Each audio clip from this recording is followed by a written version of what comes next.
Seja bem-vindo ao podcast do Inova Social. Eu sou Vitor Vasques e hoje eu vou conversar com Fábio Souza, também conhecido como Tio Fazo. Ele é designer, bonequeiro, influenciador, autor do Se Eu Falar Não Sai Direito e autista. Fazo, seja bem-vindo. Olá, muito obrigado pelo convite e para não perder o costume, vou fazer a minha saudação, que é: olá, gente bonita, aqui quem fala é o Tio Fazo e ora bolas, eu sou autista. Fazo, antes da gente entrar nesse detalhezinho da sua vida, eu quero perguntar um pouquinho. Eu te conheço há 10 anos. Muita coisa mudou na sua vida desde 2018 e eu não tô falando de pandemia. Então, pra gente iniciar essa conversa, eu queria que você se apresentasse. Falasse quem que é o Fábio Souza, quem que é o Tio Fazo. Então, acho que vamos começar pelo começo, né? Então, em 2007 foi oficialmente a minha entrada no mundo da rede social, com a criação e fundação da minha empresa, o Marca Maria, que na época era uma página, um blog, atrelada à minha empresa, que para produzir bonequinhos e contar histórias, né? Que era a minha ferramenta de marketing naquela época. Então eu comecei a ter contato e visibilidade na internet, justamente porque eu produzia e ainda produzo, né, bonequinhos fofos e historinhas açucaradas e às vezes não tanto. Então, desde aquela época, eu comecei a ter uma notoriedade justamente pelo tipo de conteúdo que eu produzia, né? De me permitir, por exemplo, dar aulas em sites famosos, aparecer em eventos e tudo mais. E acho que o aumento da minha participação em redes sociais e entendendo melhor essa ferramenta, né? Eu comecei a ser uma pessoa que passou a falar além do que fazia, né? Eu parei, não só falava de bonecos, eu também comecei a falar de saúde mental, porque na época, acho que em 2010 eu comecei a ter problemas de depressão, né? Então eu comecei a ter esse contato direto porque as únicas pessoas que eu tinha contato mesmo de verdade era pela internet, né? Porque faltavam amigos presenciais, os poucos amigos que nem você que eu tenho, eu basicamente não via. E não por falha dos meus amigos, mas por falha minha, por ser um bichinho muito do mato, que gosta de ficar em casa. Então, eu comecei a falar e tentar, de alguma forma, conscientizar as pessoas da importância da saúde mental, que vale a pena ser discutida porque, realmente, as pessoas não conversam sobre isso até hoje direito. E nesse processo, fui descobrindo mais coisas, né, que acabou culminando com a minha descoberta aleatória do autismo. Na sua apresentação, eu falei que você é influenciador e autista. Você acabou me quebrando depois e se apresentou também como. Mas o que eu queria dizer é, descrever uma pessoa pelo seu transtorno, pela sua deficiência, não é algo que a gente chega a dizer que é educado. Mas eu quis trazer essa apresentação, né, não só porque você utiliza, como você mesmo fez, né, mas também porque isso faz parte hoje da sua atuação como ativista pela educação e inclusão. Eu queria entrar nesse ponto. Como que foi a descoberta do autismo e quais foram os reflexos desse diagnóstico que a gente vai entender agora que foi muito tardio? Então, para começar, eu acho que se você perguntar para boa parte dos autistas que se descobriram tardiamente, para nós é muito importante falar que somos autistas, né? Porque diferentemente de outras deficiências, o autismo mexe no cérebro. Então, ele molda muito de como nós percebemos o mundo e de como nós somos, né? Invariavelmente. Então, lá em 2018, quando a minha esposa estava durante a gestação e ela viu umas notícias sobre o dia da conscientização do autismo, ela identificou algumas características que eu falava, mas ela nunca tinha se atentado da relevância disso na minha vida. Então ela veio toda contente falar pra mim que eu poderia ser autista. Só que naquela época eu tinha uma visão capacitista e limitada do que era autismo, né? Aquela visão restrita que acha que só existia o grau mais grave. né? O Rain Man, que a gente fala. Então eu não aceitei bem. Que isso eu falei, como que eu posso ser autista se eu sou casado, tenho empresa, fiz faculdade, né? Eu falo, tudo mais. Então ela, ok, né? Então você não aceita, eu vou ficar aqui na minha. E a vida continuou. Mas por alguma graça tecnológica, a gente compartilhava o Chromecast e as coisas que ela via sobre autismo começaram a ser sugeridas pra mim. Até que uma hora eu parei pra ver. Que eu vi um negócio de tal de autismo leve, era algum profissional de saúde falando, e aí eu fui ver que diabo de negócio é esse de autismo leve. E eu falei, nossa, faz sentido. Aí eu comecei a olhar muito mais, encontrei vídeos de outros autistas leves, e comecei naquela espiral de consumir o conteúdo, e eu falei, gente, isso bate muito com a minha vida. Talvez a minha esposa tenha razão. Talvez eu seja autista, né? E aí eu fui caçar alguém pra me diagnosticar. Por causa dessa coisa minha natural de falar sobre mim, né, que nem eu falei da depressão e tudo mais, eu comecei a desabafar nas redes sociais essa minha busca sobre o autismo. Porque era muita coisa que estava acontecendo aqui dentro e eu queria pôr pra fora, não tá aguentando mais. Foi uma inocência minha, porque eu falei sem ter nenhuma confirmação disso. E realmente foi bom eu ter falado, porque foi por causa disso que consegui o diagnóstico, né. Porque eu já me perdi um pouquinho aqui, qual que era a pergunta? TDAH, desgraça. Não, fica tranquila. Eu queria entender como que foi essa descoberta. Você falou aqui um pouquinho, até vamos dizer assim, no momento de negação, né? Mas depois tem um momento quando você realmente descobre. Eu queria que você contasse isso para quem está nos ouvindo. Tem uma questão que você fala também, depois que você recebe o diagnóstico, também tem um momento de outras sensações, né? Então eu também queria que você falasse disso um pouquinho. Eu acho que eu posso falar que tem fases, desde a descoberta até a confirmação de diagnóstico. Por quê? A primeira coisa é você passa a acreditar que você é autista e vai em busca disso. E no meu caso, justamente por ser uma pessoa que fala muito bem, né, tá casado, ter filho e tudo mais, no meio público do SUS que eu fui tentar o diagnóstico, ninguém acreditava que eu era autista. Justamente por eles terem os mesmos preconceitos que eu tinha. Então, às vezes eu ficava assim: "Nossa, mas será que eu sou?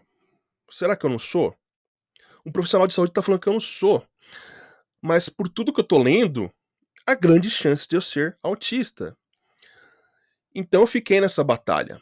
Eu comprei essa briga pra ter alguém que me confirmasse ou negasse que eu era autista, mas desse um embasamento correto. Porque o que eu via muito era tipo: "Aceita e fique quieto".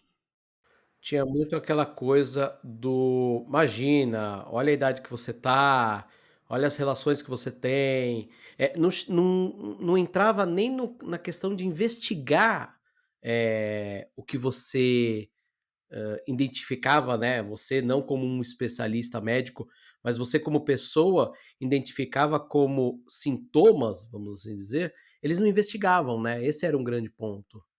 E aí você ficava atrás desse diagnóstico do sim, do não, mas de alguém que realmente investigasse e falasse: "Não, você não tem por isso, isso e isso. Não, você tem, que foi o que você descobre, né, por causa disso, disso e disso", não foi? Exato. Eu cheguei a ouvir de uma psiquiatra no SUS que eu não podia ser autista por causa do feeling dela. Feeling não é motivo de diagnóstico, sabe. Foi quando eu encontrei, na verdade não foi encontrei, me encontraram, eu fui convidado para dar uma palestra num evento chamado Vozes do Autismo. E eu falei pra psicóloga que estava coordenando que eu não tinha laudo, não tinha nada, eu só achava que era, né.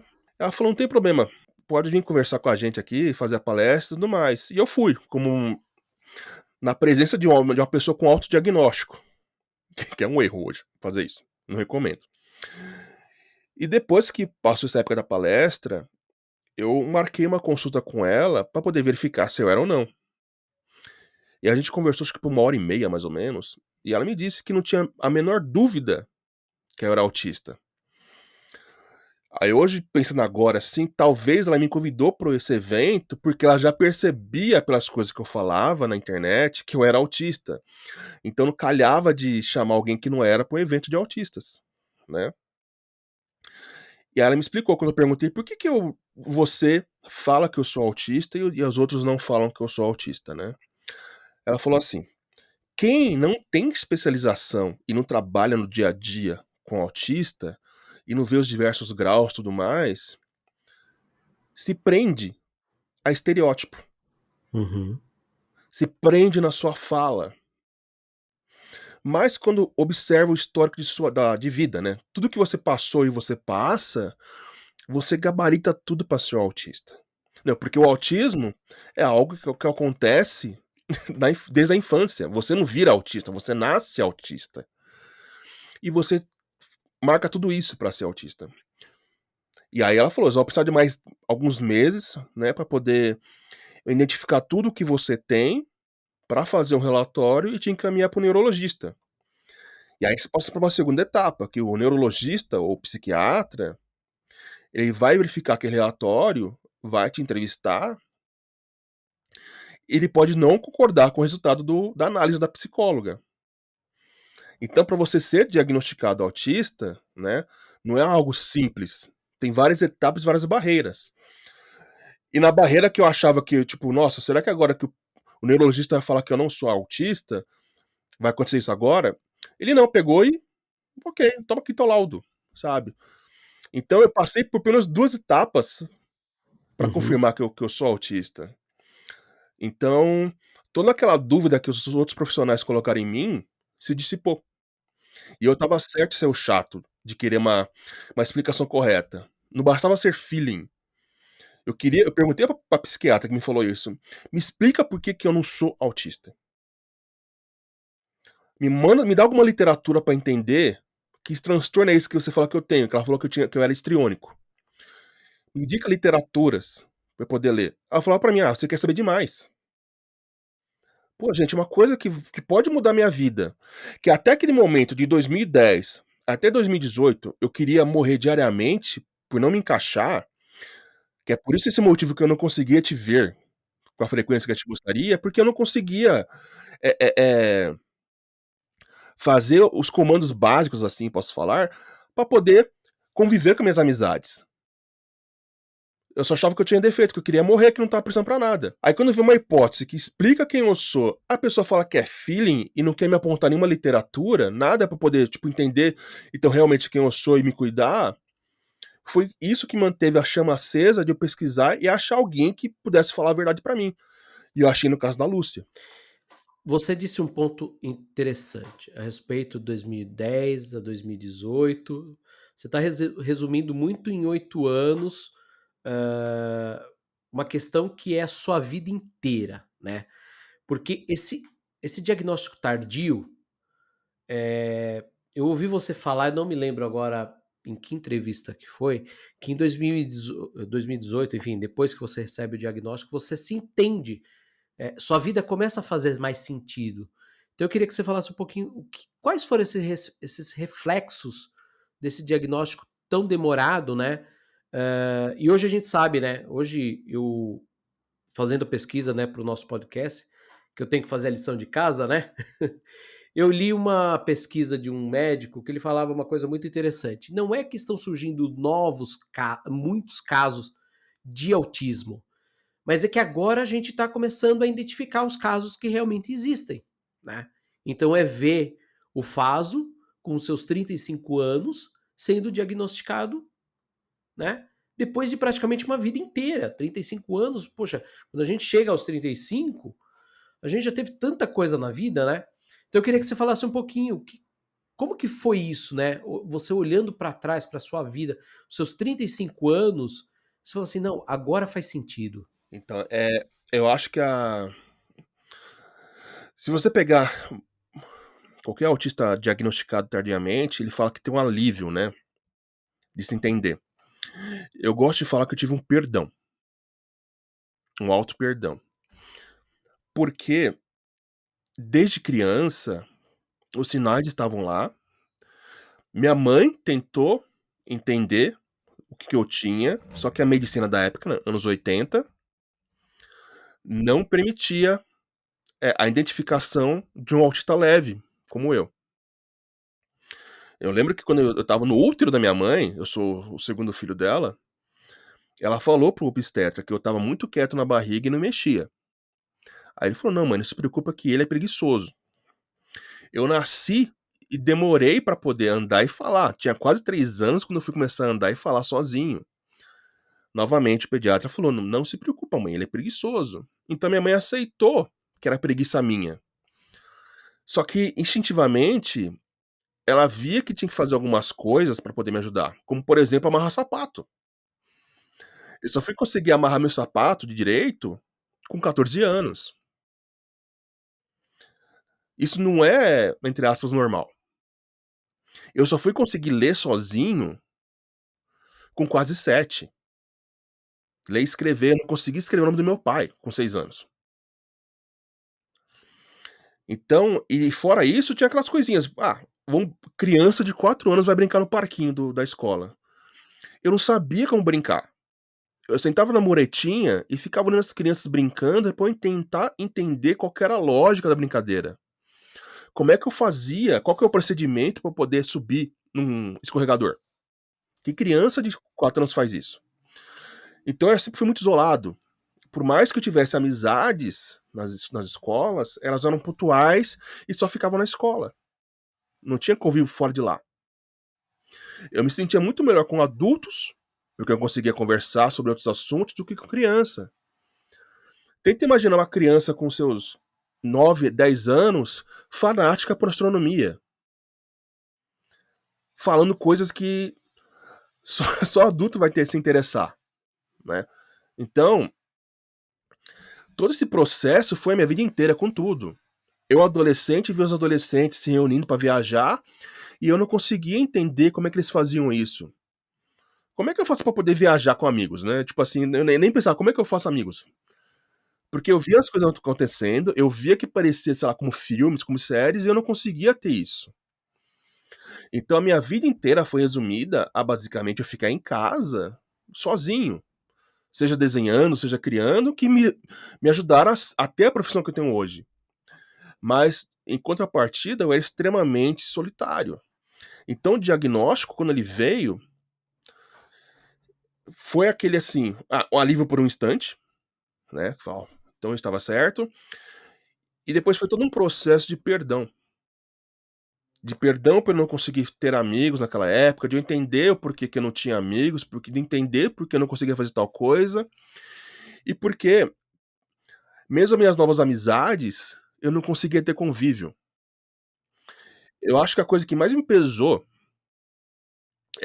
e eu vou desculpa se eu cutucar na ferida aqui sua também, mas são 2 episódios meus, da minha vida, que foram tipo assim, olha, foram coisas pesadas que mudaram a minha visão de mundo.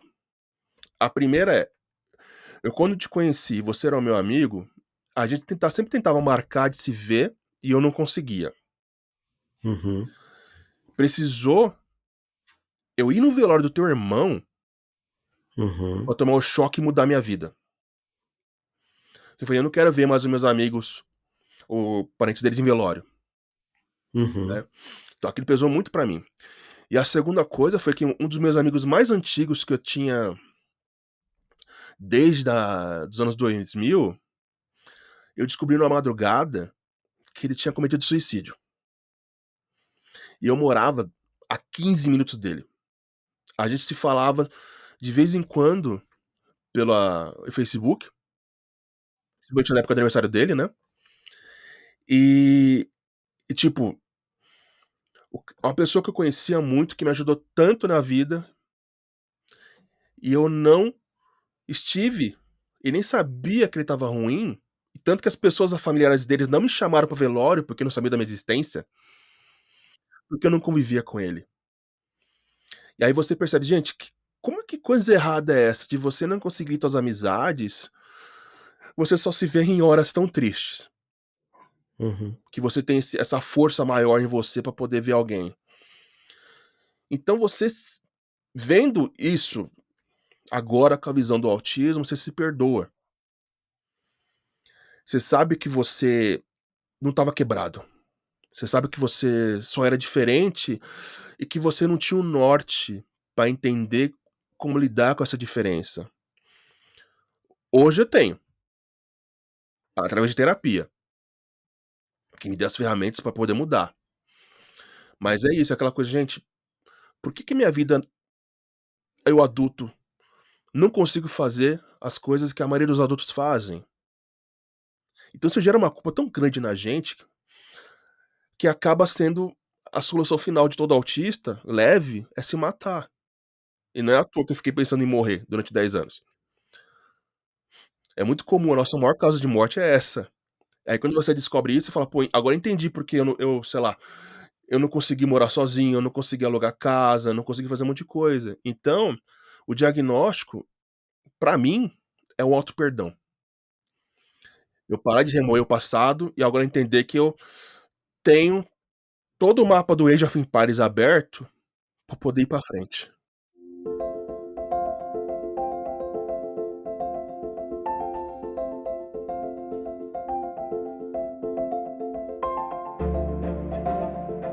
E você, nessa busca sempre do porquê, porquê, porquê, né, você falou aqui em muitos momentos, você falou: "Por isso, por que aquilo?".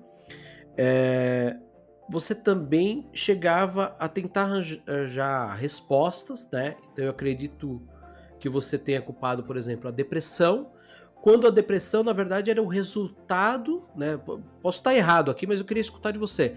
A depressão ela foi um resultado de você não ter sido diagnosticado com autismo e ter sofrido tudo isso, então aí veio a depressão, mas aí você identificava a depressão como o causador daquele, já que você não tinha, né, o diagnóstico do autismo, como causador do, eu não consigo encontrar o Vitor, eu não consigo fazer isso, conseguir fazer aquilo. Foi mais ou menos isso? Sim, foi. Porque pensa, você tá com a depressão, aí você não levanta e não faz as coisas achando que, eu tô deprimido, realmente não tenho força, né, eu preciso ser consertado, ser arrumado pra poder eu voltar a ser um adulto funcional. Uhum, Só que a depressão era uma espécie de cárie, uhum. é só um sinal de que algo maior tá acontecendo. Então você sente aquela dorzinha no dente, você fala: talvez seja com uma cárie". Só que às vezes você pode estar com um canal, uma infiltração. Então é só um sintoma do que tá acontecendo, na verdade. Então, eu entendo depressão por perceber o meu mundo como estava há muito tempo bagunçado. Você querer fazer as coisas e não conseguir, porque parece que tem uma barreira invisível. E aí quando você vem o diagnóstico, aí nem o diagnóstico, a hipótese do autismo, tudo para e você começa a entender: "Agora eu não quero morrer. Eu quero ver se essa é a resposta, pra depois eu vou saber se eu vou sofrer ou não". Uhum. E com a resposta, tipo assim, congela, porque você fica aquela coisa assim: "Meu, eu quero entender o que tá acontecendo comigo". E isso faz muito sentido. Então fica toda tua desgraça fica em suspenso pra você entender o que tá acontecendo. Aí quando você entende, aí você começa a compreender que aquilo que você sentia não era a causa, só era um sintoma. Um sintoma derivado de você passar uma vida inteira sem diagnóstico, passar uma vida inteira com um pedaço muito importante da sua vida que você não sabia que era isso, oculto de você. Era brigar eternamente com o inimigo invisível e nunca vencer. Uhum. Então a depressão era eu sentindo as pancadas da vida. Só que eu não via quem tava me batendo. Faso, eu quero trazer aqui um dado interessante para a gente entender um pouquinho o que é esse cenário dos espectros do autismo no mundo, né?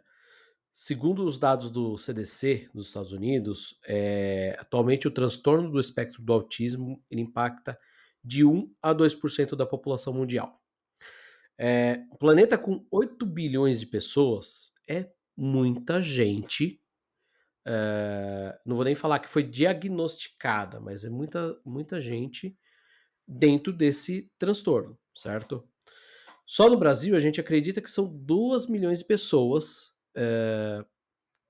que também não estão diagnosticadas. Por isso que a gente fala que acredita-se, né? Então é um mundo onde muitas pessoas ainda não têm o diagnóstico, né? Que foi o seu caso até os 35 anos.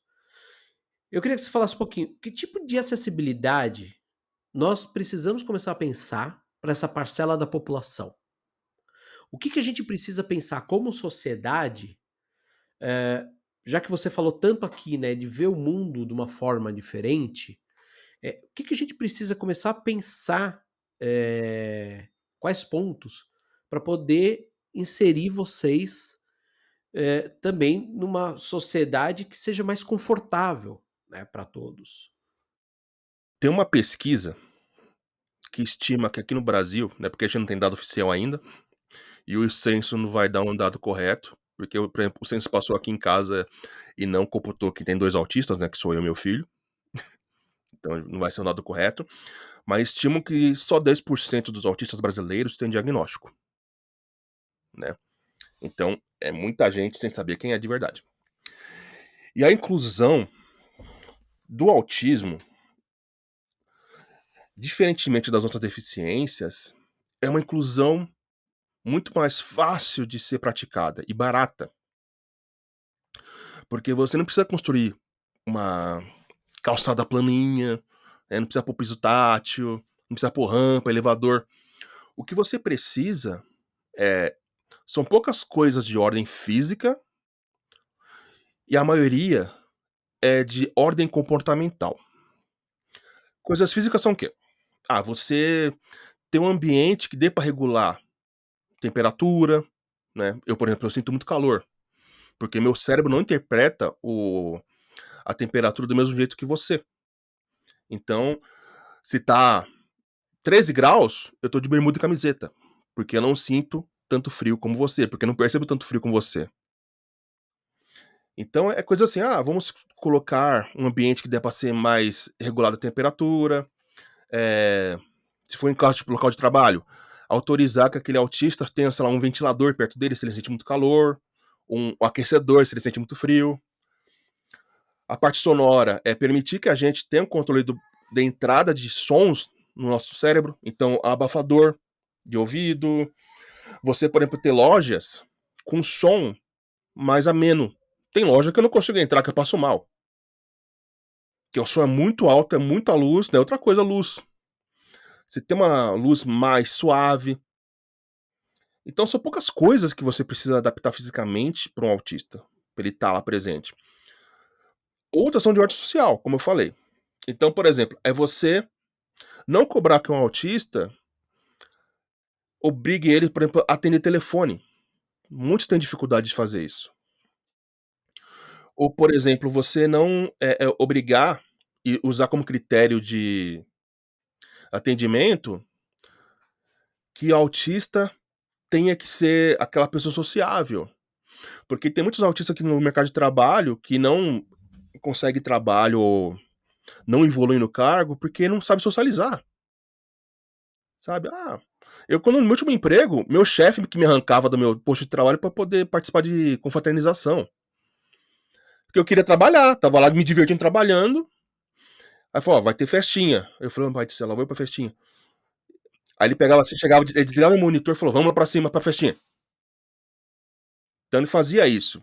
Porque se dependesse de mim, eu não iria. Né? É você entender que, por exemplo, assim, comandos para nós autistas precisam ser muito literais e claros. Você não pode pedir alguma coisa e deixar subentendido outra. A gente não vai perceber. Né? Tem que ser bem claro. Fala, Fábio, faça isso, isso e isso. Não, Fábio, faça isso, mas eu quero que você entregue a Y, sabe? Que a gente não vai captar isso. Que mais? É você entender que cada autista é diferente. E cada um tem um potencial diferente para ser explorado. Então você não pode, por exemplo, pegar um autista que é muito bom em organizar coisas e colocar num local que isso não vai ser usado. A gente vai ter muita dificuldade de transitar para aquela função nova que a gente não tem competência. O jogo de cintura no autismo é muito difícil. Eu sou um autista que tem muito jogo de cintura. Eu sou quase um caso raro. E eu tenho minhas dificuldades. Precisa de um trabalho muito mental grande pra gente tentar mudar alguma coisa. Eu tenho um exemplo muito claro, que era quando eu estava alugando uma sala comercial, eu levava de ônibus 1 hora pra chegar lá. E a minha esposa falou: "Se você pegar outro ônibus, você chega lá em 20 minutos". Eu precisei de 6 meses pra me convencer a pegar o outro ônibus, porque eu não queria mudar a rota que eu já conhecia. Isso não é porque a gente é teimoso, porque a gente é chato, é porque nosso cérebro tem dificuldade de mudar as coisas. Então, quando você lida com o autista, a adaptação, a inclusão dele é muito mais de da coisa de você trabalhar em situações em que você presume que todo mundo funciona igual e daquele jeito. Com a gente tem que ser diferente. Tem que ter um tato maior e entender que nós temos limitações. Não é porque a gente não usa cadeira de roda que a gente não é deficiente. A minha cadeira de rodas está no meu cérebro. Você não vai pedir para um cadeirante levantar e andar. Então por que você pede para mim fazer coisas que eu não consigo? Por que você pede pra mim atender um telefone se eu tenho dificuldade? Por que você pede pra mim trabalhar, sei lá, com atendimento ao público, se eu sou ótimo em trabalhar criando coisas? Então tem que ter essa visão de parar de colocar todo mundo na mesma caixinha e conversar de fato com a gente, perguntar: "Olha, o que você é bom? O que você precisa pra poder trabalhar bem? O que você precisa pra viver bem?", né. E assim você consegue incluir a gente de verdade na sociedade. Escutar as pessoas, né, escutar quais as necessidades dela, porque cada um é diferente do outro, foi o que você falou. A gente tem hoje os graus de autismo, né, ali para classificar, enfim, porque a área médica exige, né, que a gente tenha ali uma metodologia para poder, no fim do dia, tentar organizar de uma forma, né, mas foi o que você falou, você pode ser até um caso raro, né, porque cada um, ele acaba se comportando de uma forma, né. Então, tem autistas que eles vão ter mais dificuldade com a questão de luminosidade, tem outros que é com a questão sonora, como você falou, né. E eu super te entendi, nessa questão, porque realmente tem lojas que o volume é tão alto, que até mesmo eu que não tenho, sinto dificuldade, o que para você é praticamente uma barreira, né, invisível de transpor, né. Exato. E a coisa dos graus, né, além de ser médico, na prática ele identifica 2 coisas. Primeiro, o quanto de suporte cada autista precisa, e todo autista precisa de suporte, né. Então quando você pensa na criança, bebezinho, tipo 1 ano, a gente tem que dar de comer, tem que trocar, dar banho e tudo mais. Então essa criança precisa de muito suporte para viver. Então é mais ou menos uma analogia referente ao grau 3, que precisa de muito suporte. Porque vai ter autista grau 3 que não consegue ter um autocuidado, não consegue comer sozinho, então ele precisa de um suporte constante.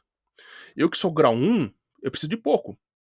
Então, que nem preciso de às vezes ajuda pra lembrar alguma coisa, lembrar que eu tenho que comer, porque eu esqueço, eu não sinto fome, sabe.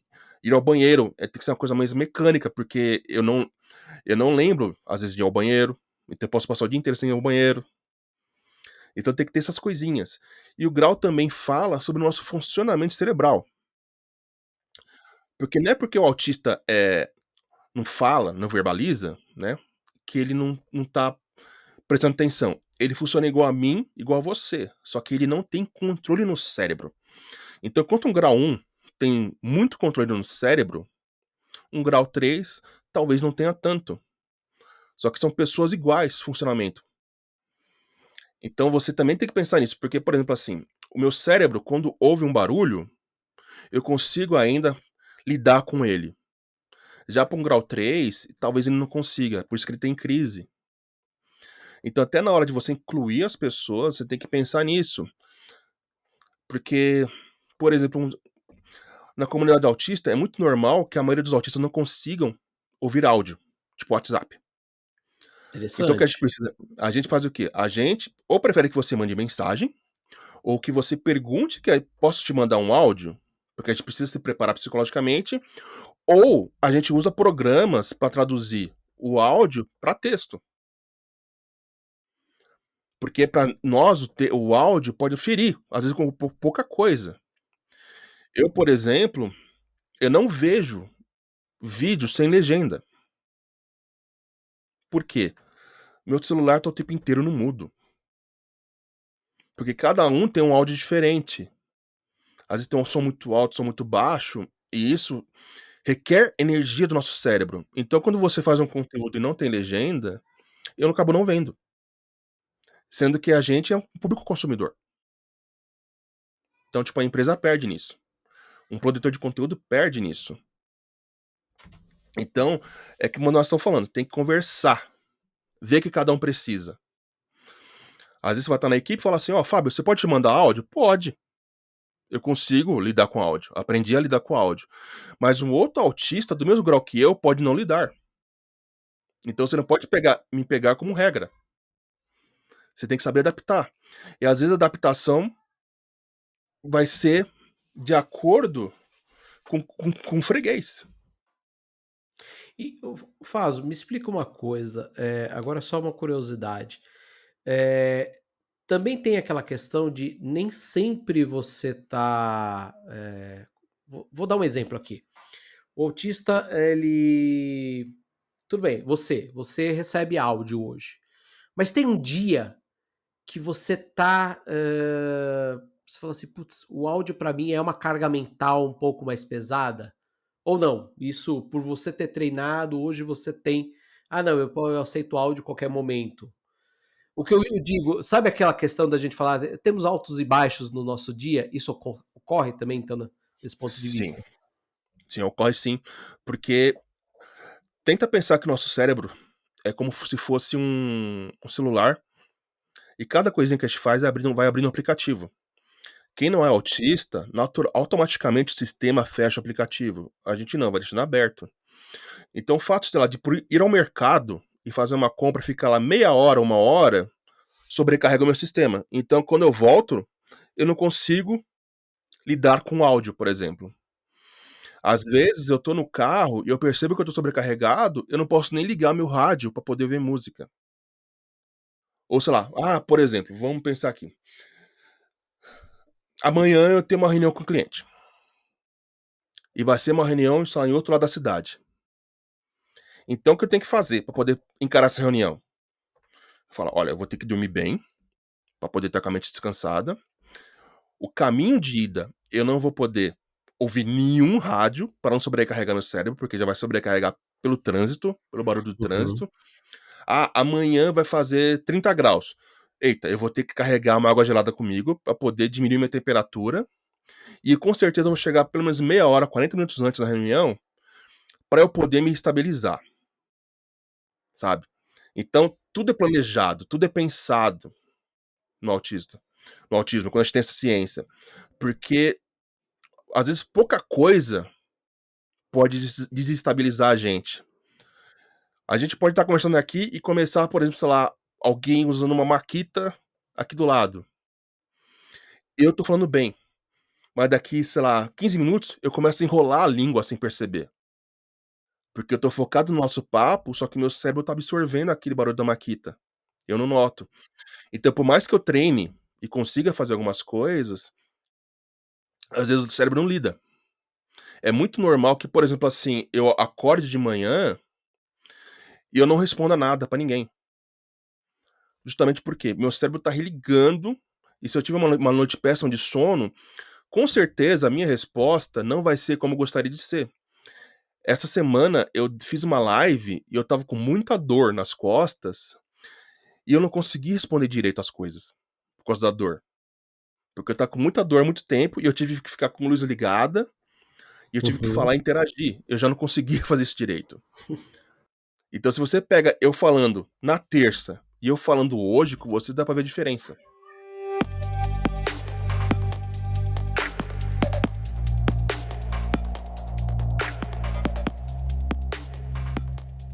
Faso, nós estamos gravando aqui esse podcast no período de Copa do Mundo. E pela primeira vez um evento desse porte ele vai ter salas sensoriais para receber as pessoas com espectros de autismo. Para quem não chegou a ver essa notícia, eu vou explicar aqui rapidamente. Elas vão funcionar como espaços de descompressão, tá? Fora da arquibancada, com isolamento acústico, para receber essas pessoas que vão para o estádio, né? Então, pessoas como você, né, que conseguem ali ter um acesso a esse tipo de local, porque a gente sabe que o estádio é um local super barulhento, né? Mas que não vão aguentar ficar 90 minutos. Então você pode sair um pouco da arquibancada e ir para esses espaços que são um pouco menos estressantes, né? Eu queria ouvir de você o que você acha desse tipo de iniciativa. Você acha que isso é válido? Ou isso é um band-aid que a sociedade está tentando colocar no machucado maior? Queria escutar de você um pouquinho essa visão um pouco mais crítica em relação a isso. Tem, novamente, 2 pontos sobre isso. O primeiro, é legal, sim, porque quem vai fruir de um estádio, ou de um shopping, ou de uma loja, tem um espacinho de fuga, é maravilhoso, porque a gente já faz isso naturalmente. Então, em reuniões familiares, o autista, ele aparece e desaparece, do nada. Que é justamente para poder descarregar o cérebro. Então você tem um ambiente, sabendo, olha, aquele local lá não tem som, é mais tranquilo, tem uma refrigeração, ajuda muito. O segundo ponto é que tem uma coisa que eu chamo de alt money, né, que nem o pink money do LGBT, que é autismo tá vendendo muito. Então as pessoas dão muito foco na gente e esquecem do resto das outras deficiências. Então tem coisas que às vezes são exagero. Então, tipo, você ter vaga reservada para autista, não precisa disso, sabe? Às vezes precisa fazer uma inclusão real do diferente. Você, por exemplo, você ter um estádio, você ter realmente um espaço em que a gente consiga viver melhor, seria o ideal, não ter uma salinha separada. Então, tipo, o autista poder comprar, Uhum. ou qualquer outro deficiente, comprar o seu ingresso e poder ser incluído ali no meio sem nenhum problema, sabe? Porque é fácil você ter algo falando que é feito para nós, porque isso vai gerar burburinho na comunidade, e isso vai gerar engajamento, e vai, ó que legal que aquela pessoa fez.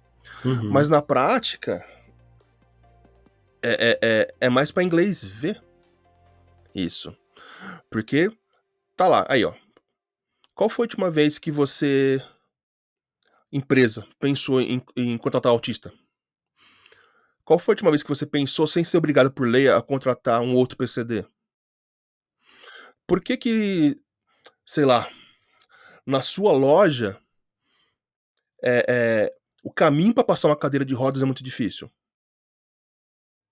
Então a sociedade precisa entender que a inclusão tem que ser feita para todos, não só pra gente que tá em voga. É fácil pegar um grupo em voga e esquecer do resto, né? Uhum. Então, eu vejo tudo isso, às vezes, com um olho que eu acho legal, mas tem que ser esse viés de você tá querendo a gente porque a gente vai gerar burburinho, não porque você tá pensando em, de fato, incluir a gente. Se você fosse incluir a gente de fato, as coisas seriam diferentes e mais complicadas do que você tá pensando em fazer. Perfeito, perfeito. Faso, para a gente ir encerrando o nosso bate-papo, eu queria fazer um exercício aqui olhando para o futuro. A gente não falou tanto da plataforma Se Eu Falar Não Sai Direito, porque eu sinto que ela se resume a você. É, é, é quem é o Faso. Mas eu queria que você falasse também um pouquinho dela aqui nesse finzinho de bate-papo. Mas também o que que você espera ajudar com essa plataforma? Quais são os objetivos? O que que você tem de sonho com ela para o futuro, daqui em diante? Eu tenho visto que nos últimos tempos aqui, se é que a gente pode chamar de pós-pandemia, né, mas pós-lockdown, você, por mais que seja uma pessoa que também, além do autismo, é uma pessoa que gosta de morar. Você não está em São Paulo, né? Você não falou isso na nossa início de conversa, mas você já está mais para o interior também. Sempre foi uma pessoa que gostou de morar fora desse grande eixo aqui. É, mas eu queria que, por mais que você tenha conquistado muita coisa nesse último tempo, queria que você falasse um pouquinho o que que você vê para o futuro, o que que você sonha em, o que que essa plataforma pode alçar voos aqui daqui para frente. Então, o seu falar começou para eu relatar o que eu estava descobrindo sobre autismo. E nesse processo que as pessoas pediram para criar essa página, né, que até não existia naquele momento não existia, era apenas eu relatando no meu Facebook. O seu falar se tornou uma espécie de tradutor de coisas complicadas para as pessoas que não conhecem sobre o autismo entenderem o autismo. Um espaço que eu não almejei, mas consegui, de ter uma voz ativa na comunidade, né, e ter acesso a pessoas que eu nunca imaginaria na minha vida, e descobri que sem querer eu ajudei muita gente a se descobrir autista, a entender o familiar, a um profissional de saúde como lidar com os pacientes, né. Eu falo que acho que um dos maiores exemplos do meu trabalho real com o seu falar no seu direito, foi quando eu vi uma autista que é policial civil, comentando que ela adoraria ensinar os policiais a abordar autistas. Porque autistas em crise não vai seguir ordem. Pode acabar levando um tiro, né, morrer e tudo mais. Já aconteceu Uhum. isso. Então, quando eu ouvi ela falando isso, eu lembrei que eu tinha contato com a secretaria da pessoa com deficiência da cidade de São Paulo. E eu fiz a ponte. Aí tempos depois eu vi ela colocando nos stories dela foto dela treinando a PM. Então, a minha primeira função é essa, criar pontes, né, falar sobre autismo no maior número de lugares possíveis e imagináveis. Depois disso, eu consegui usar o meu trabalho natural, que é criação de conteúdo, principalmente infantil, para levar conteúdo em que as pessoas deficientes são protagonistas, sabe? Deixar de estereotipar a gente. É fácil estereotipar a gente e ganhar dinheiro com a gente. Cadê a sua equipe formada por pessoas deficientes? Cadê o seu conteúdo com personagens deficientes que não são apenas âncoras, né? Por que que as empresas não me chamam para fazer publicidade, por exemplo? Pô, meu, eu fiz uma ano passado pra uma empresa de seguro de saúde, porque eles estavam abrindo uma ala de uma unidade de tratamento de autista.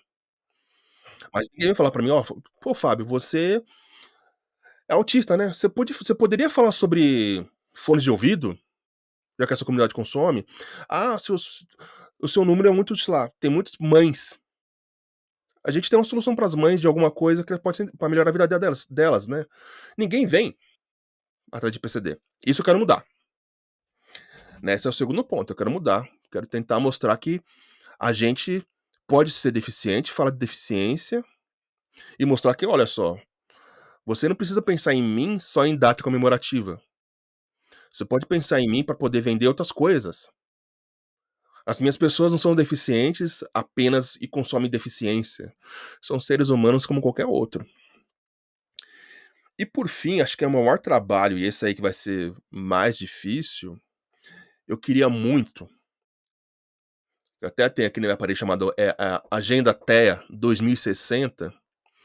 Eu queria que até 2060 aquele número de 90% dos autistas sem diagnóstico diminuísse bastante, sabe.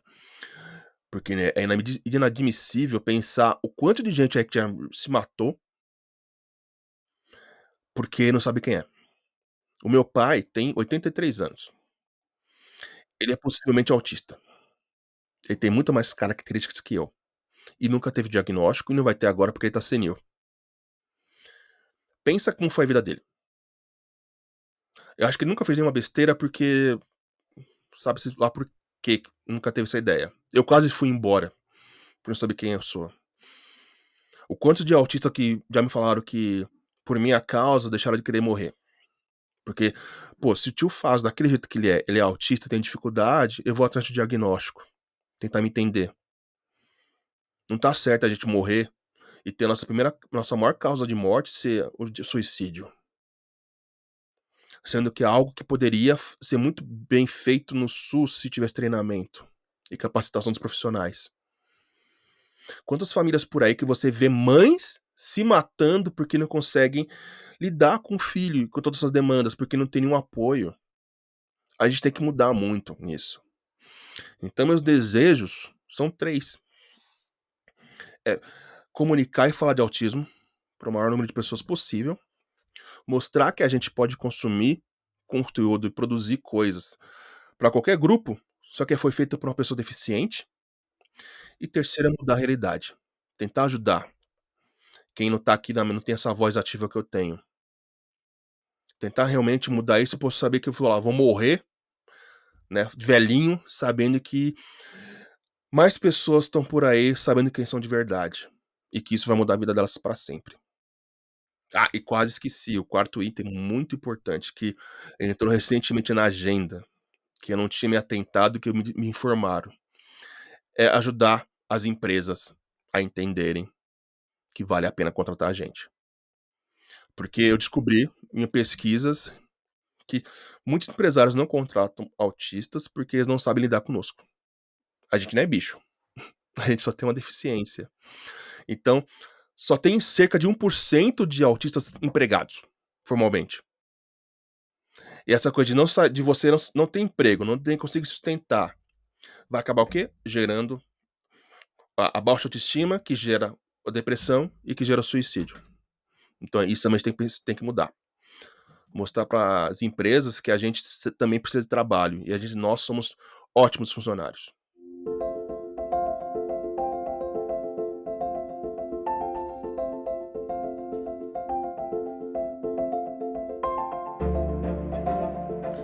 Faso, muito obrigado por essa aula.